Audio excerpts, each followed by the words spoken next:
आप सभी को वट सावित्री व्रत की हार्दिक शुभकामनाएं। ज्येष्ठ मास कृष्ण पक्ष की अमावस्या तिथि को वट सावित्री का व्रत रखा जाता है। इस व्रत में सत्यवान, सावित्री और यमराज की पूजा की जाती है।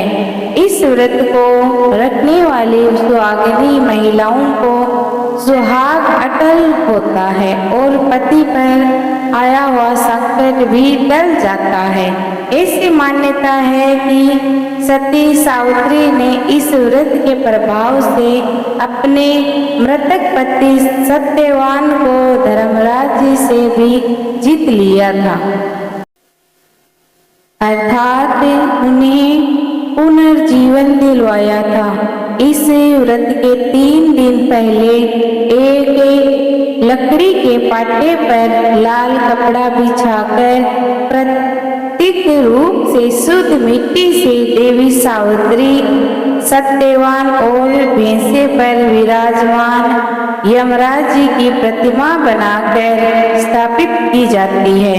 फिर व्रत के दिन सुबह स्नान आदि से निर्वित होकर श्रृंगार करके सुहाग महिलाएं वट वृक्ष के नीचे बांस की टोकरी में इन सभी मूर्तियों को लेकर वहां पर वृक्ष के नीचे और फिर इन मूर्तियों का पूजन चंदन, रोली, अक्षत, पुष्प, फल, धूप, दीप आदि से करने के बाद सती सावित्री नमः तथा यमराज नमः मंत्र का जाप करने के बाद कच्चे सूत या मूली को वट वृक्ष की डाली में बांधकर 7 फेरे लगाकर सावित्री और सत्यवान की पवित्र कथा कहनी चाहिए अथवा सुननी है। तो आज ही इस वीडियो में आपको सुनाने जा रही हूँ सत्यवान और सावित्री की पौराणिक कथा। जो भी भक्त इस कथा को सच्चे मन से सुने, भगवान की कृपा से उसके पति की लंबी आयु हो और उनके पति पर आया हुआ सभी कष्ट टल जाता है सदा के लिए। और पौराणिक कथा के अनुसार प्राचीन समय में मद्र देश में शासक वंशी अनुप्रेरणायक हुआ करते थे। उनका कोई भी पुत्र नहीं था। तब ब्राह्मण के निर्देश पर वे पुत्र कामना से सभी मनोकामनाओं को पूर्ण करने वाली सावित्री देवी अर्थात गायत्री देवी की आराधना करने लगे। कुछ समय के बाद उनकी आराधना से प्रसन्न होकर देवी सावित्री ने राजा को दर्शन दिया। देवी ने कहा, राजन, तुम मेरे नित्य भक्त हो, इसीलिए मैं तुम्हारी कन्या प्रदान करूंगी। मेरी कृपा से तुम्हें सर्वदा सुंदर कन्या की प्राप्ति होगी। ऐसा कहकर वह आकाश में बिजली की तरह दृश्य हो गए। उस राजा की मालती नाम की पवित्र व्रत पत्नी थी। समय आने पर वह गर्भवती हुई और उसने सावित्री के समान रूप वाली एक कन्या को जन्म दिया।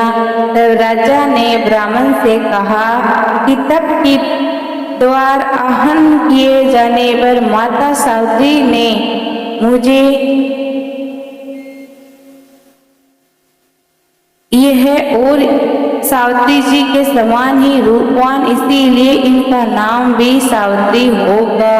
तब उन ब्राह्मण ने उस कन्या का नाम भी सावित्री रख दिया। धीरे धीरे समय बीतने लगा। समय बीतने पर जब सावित्री युवती हुई तब सावित्री को वर खोजने के लिए कहा गया। तब उसने दमन सेन के पुत्र सत्यवान को पति रूप में वर्ण कर लिया।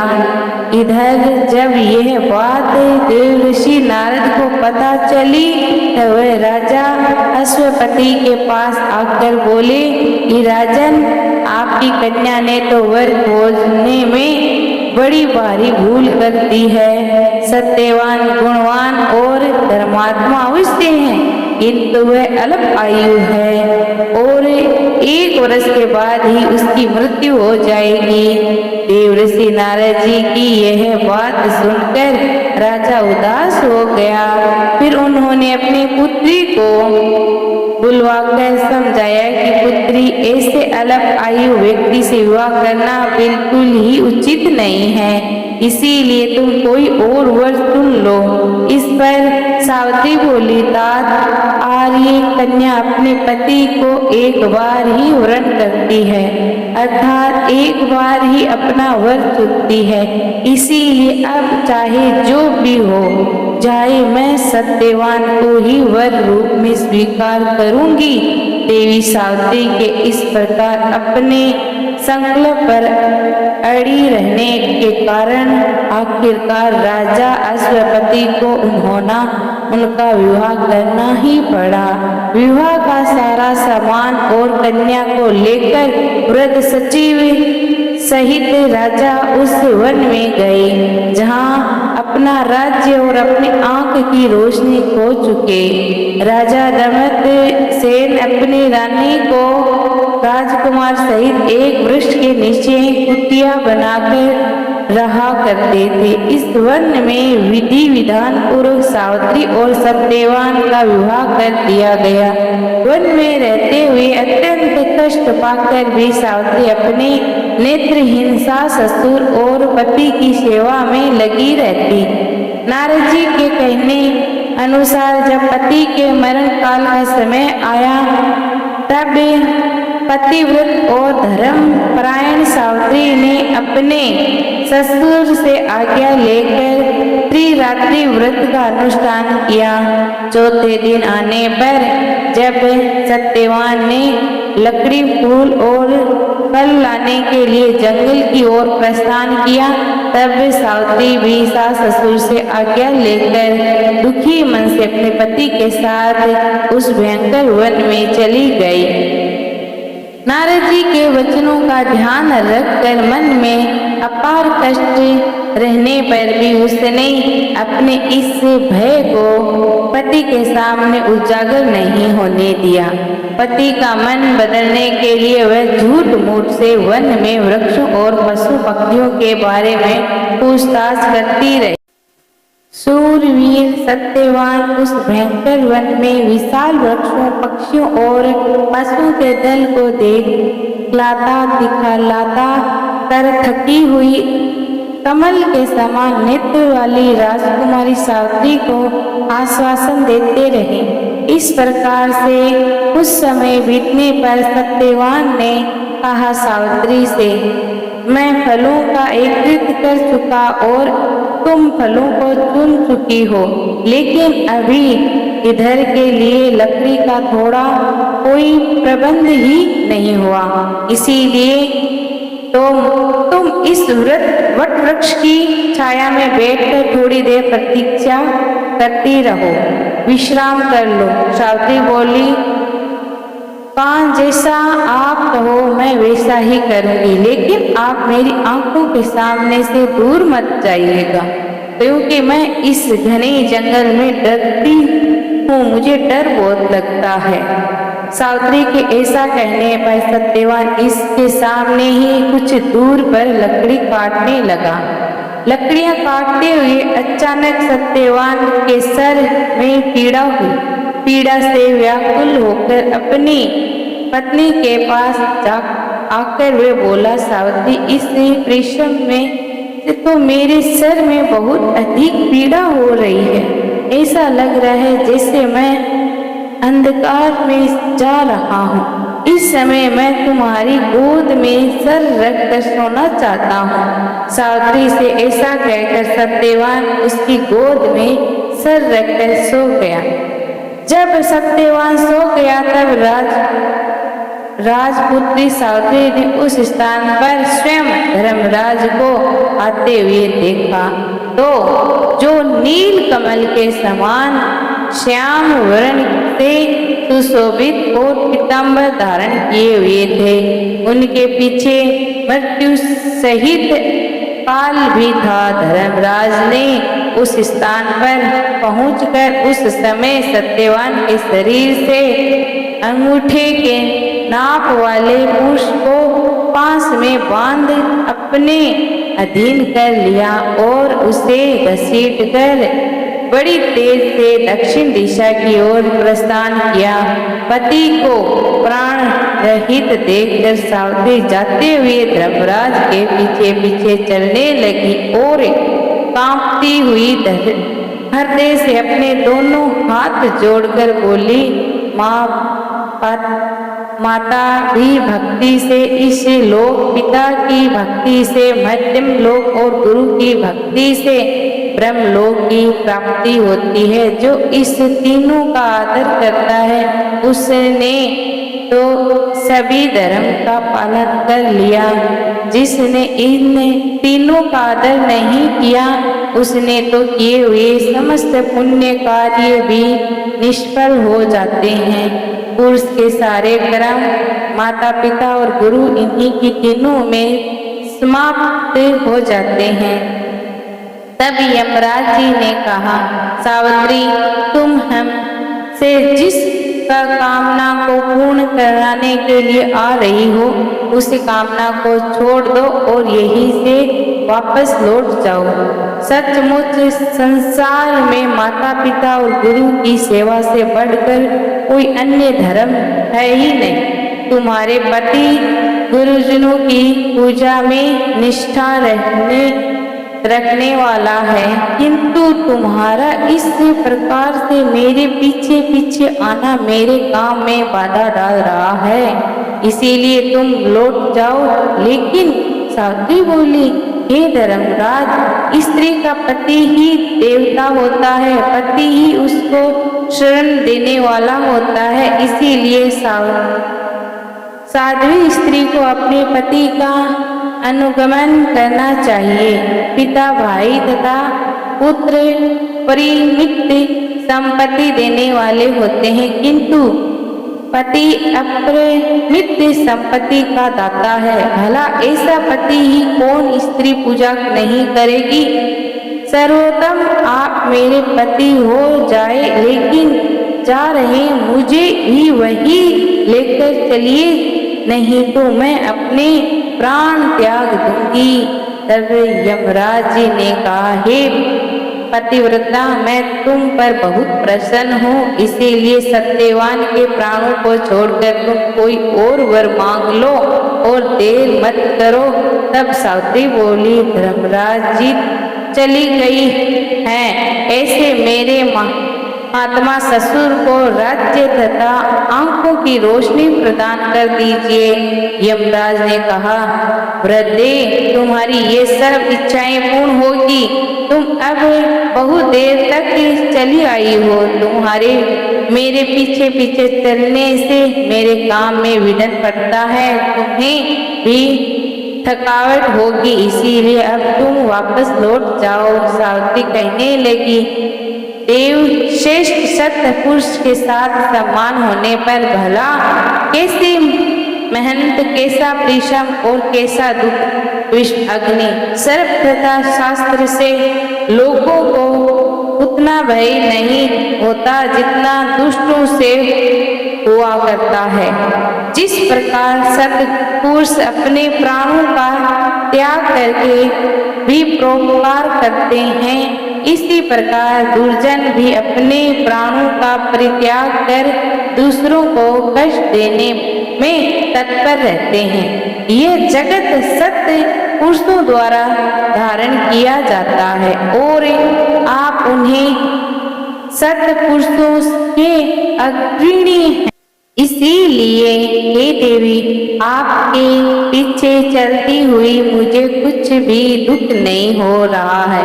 यमराज जी बोले, हे विशालाक्षी, तुम्हारी इन धर्मयुक्त वचनों से मैं बहुत प्रसन्न हूँ, इसीलिए सत्यवान के प्राणों के अलावा दूसरा कोई वर मांग लो और देर मत करो, यहीं से वापस लौट जाओ।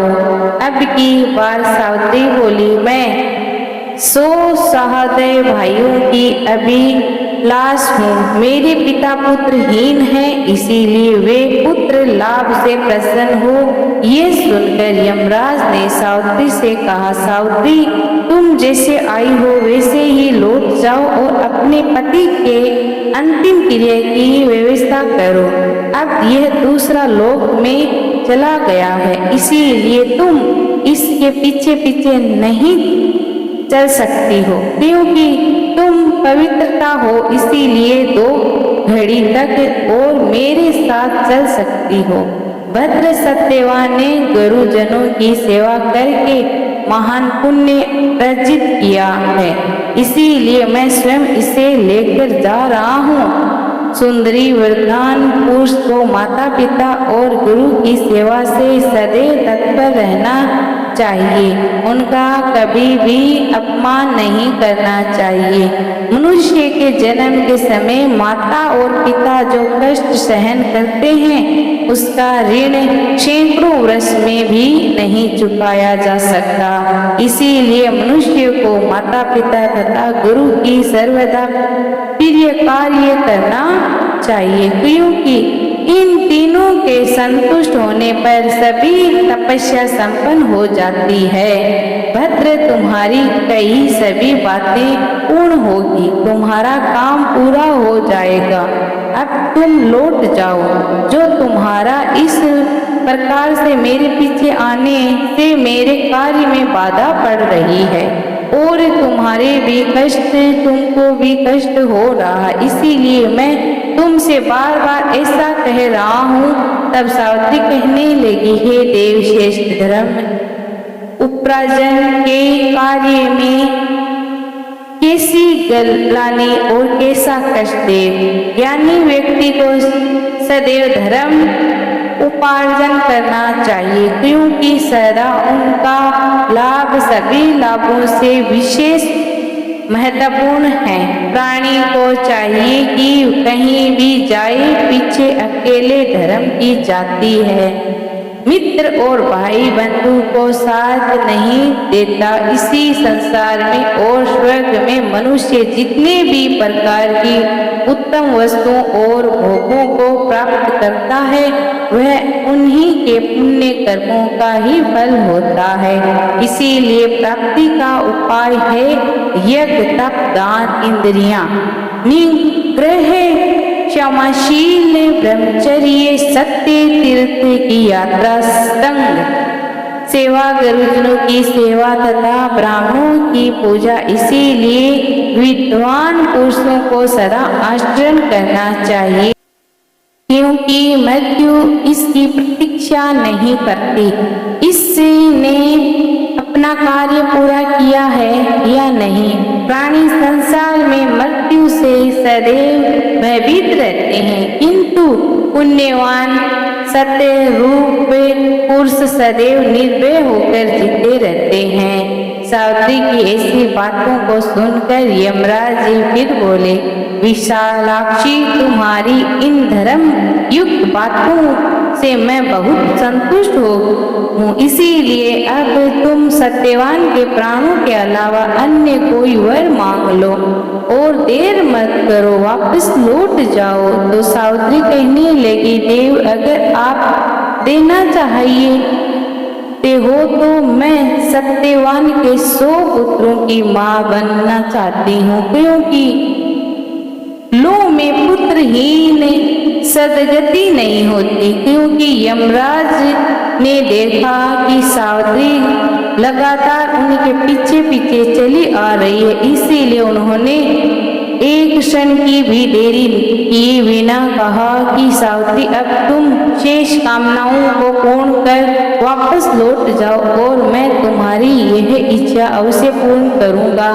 तब सावित्री ने कहा, धर्म अधर्म के विधान को भली भांति जानने वाले देव आप ही जगत के स्वामी हैं, क्योंकि आप कर्मों के अनुरूप प्रजा का नियमन करते हैं, इसीलिए यम नाम से पुकारे जाते हैं, क्योंकि आप धर्म पूर्वक सारी प्रजा को आनंदित करते हैं। इसीलिए इस लोग आपको धर्मराज से पुकारते हैं। मरने पर लोग अपने सत्य असत्य दोनों प्रकार के कर्मों को आगे रखकर आपके पास जाते हैं, इसीलिए आप मृत्यु कहलाते हैं। सभी प्राणियों के क्षण काल आदि से समय की आप गणना करते रहते हैं, इसीलिए तत्सदर्शी लोग आपको काल नाम से पुकारते हैं। देवताओं में श्रेष्ठ हे धर्मराज जी, आपकी शरण में आए हुए मुझे दुखियों की रक्षा कीजिए। और अभी अभी आपने मुझे सत्यवान के 100 पुत्रों की मां होने का आशीर्वाद प्रदान किया है और आप मेरे पति को लेकर जा रहे हैं। मैं पतिव्रता स्त्री हूँ, ऐसे में अपने पति के बिना 100 पुत्रों की मां कैसे बन सकती हूँ। तब यमराज जी बोले, हे धर्मराज, मैं तुम्हारी स्तुति और भक्ति से संतुष्ट होकर मैंने तुम्हारे पति सत्यवान को मुक्त कर दिया है। अब तुम सफल मनोरथ पाकर वापस लौट जाओ। ये सत्यवान तुम्हारे साथ 500 वर्षों तक राज्य भोग सुख भोग करके अंत काल में स्वर्ग लोक को जाएगा और सत्यवान तुम्हारे गर्भ से 100 पुत्रों को भी उत्पन्न करेगा। वे सब के सब देवताओं के समान तेजस्वी और क्षत्रिय राजा हो। ऐसा कहकर यमराज जी सत्यवान को छोड़कर काल तक मृत्यु के साथ वहीं अदृश्य हो गए।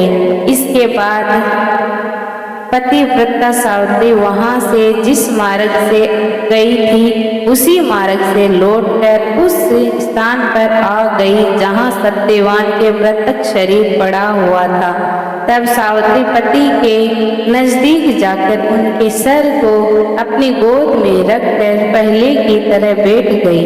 उस समय सूर्य उदय अस्त चल को जा रहे थे, अर्थात अस्त हो रहे थे। थोड़ी देर में सत्यवान ने अपनी आंख खोली और उठकर बैठ गए। सत्यवान ने सावित्री से कहा, वह पुरुष कहाँ चला गया जो मुझे खींच कर लिए जा रहा था।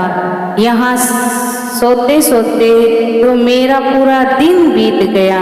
तुमने भी पूरे दिन से कुछ खाया ही नहीं है और वहाँ आश्रम में मेरे माता पिता को भी मेरे कारण दुख भोगना पड़ा।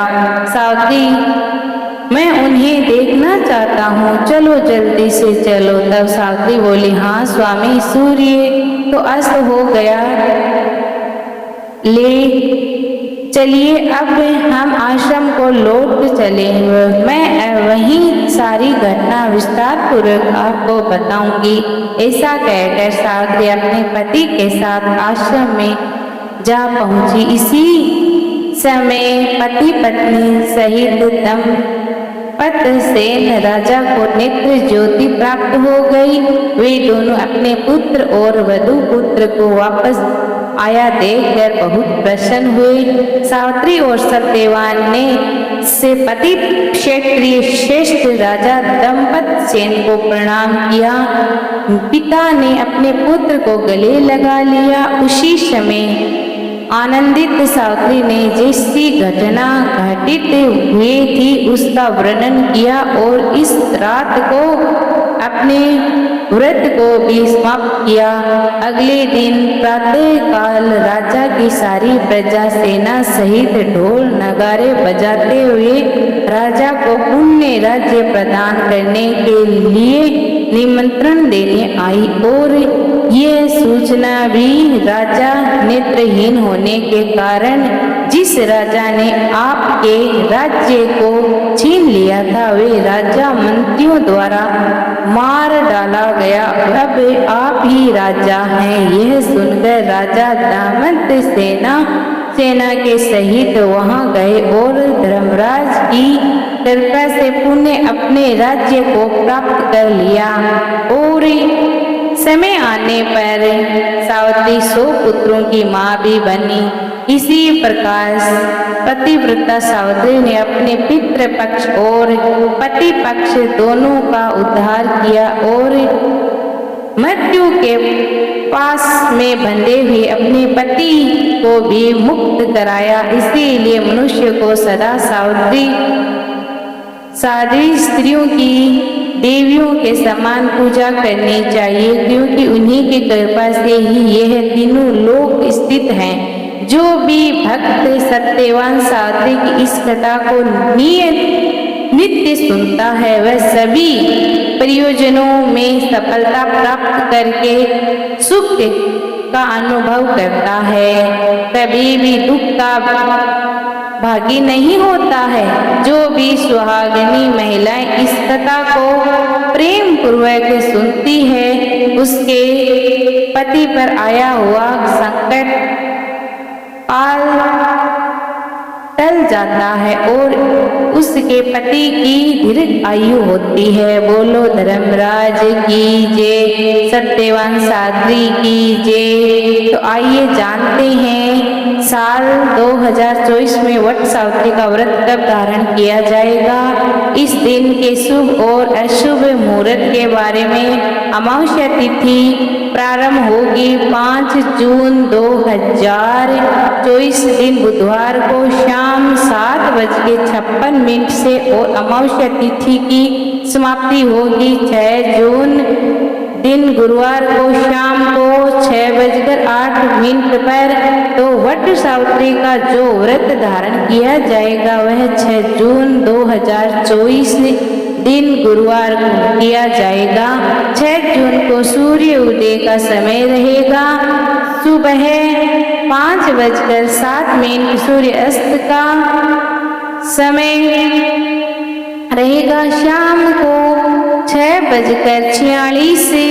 इस दिन सूर्योदय का जो समय है वह सुबह 4:30 और चंद्रोदय का समय रहेगा शाम को 6:52। इस दिन राहु का समय रहेगा दोपहर को 1:39 से दोपहर 3:02 तक। राहु काल के समय के दौरान कोई भी शुभ कार्य या नया कार्य नहीं किया जाता, यह लाभप्रद नहीं होता। इस बात का विशेष ध्यान रखें। 6 जून को अभिजीत मुहूर्त का समय रहेगा सुबह 11:39 से दोपहर 12 से 3 तक। 6 जून को धृति योग रहेगा रात्रि 10 से 9 तक। उसके बाद शूल योग रहेगा। इस दिन रोहिणी नक्षत्र रहेगा रात 8:01 तक। उसके बाद मृगशिरा नक्षत्र रहेगा। तो इस प्रकार 6 जून को वट सावित्री का व्रत रखा जाएगा, जो कि ज्येष्ठ अमावस्या तिथि होगी। और इस दिन वट वृक्षों में इन मंत्रों के द्वारा अर्घ्य प्रदान करना चाहिए। अर्घ्य का मंत्र है वेदवे च सौभाग्यं में देहि तवं मम सुव्रत पुत्रा पत्रा संघ्यं च ग्रहणे अर्हं नमोस्तु ते। वट वृक्ष की प्रार्थना का मंत्र है यहाँ यथा ये शाखा प्रशाखा की वृद्धि अस्सी तवं हिम तले तथा पुत्रे पौत्रो संपन्न कुरु मां सदा आशा करती हूँ। ईश्वर की कृपा से आप सभी का वट सावित्री का व्रत सफल हो। और आपको ये वीडियो अगर पसंद आई हो तो लाइक शेयर जरूर करना। कमेंट बॉक्स में सत्यभामा जरूर लिखना और यमराज के बारे में आप जो कहना चाहते हो वो जरूर कहना। आपको अगर ये वीडियो पसंद आई हो तो कमेंट बॉक्स में प्यारा सा कुछ ना कुछ आपको जो मन को छू गया वो जरूर लिखना। अब अगली वीडियो फिर मिलते हैं, तब तक के लिए राधे राधे।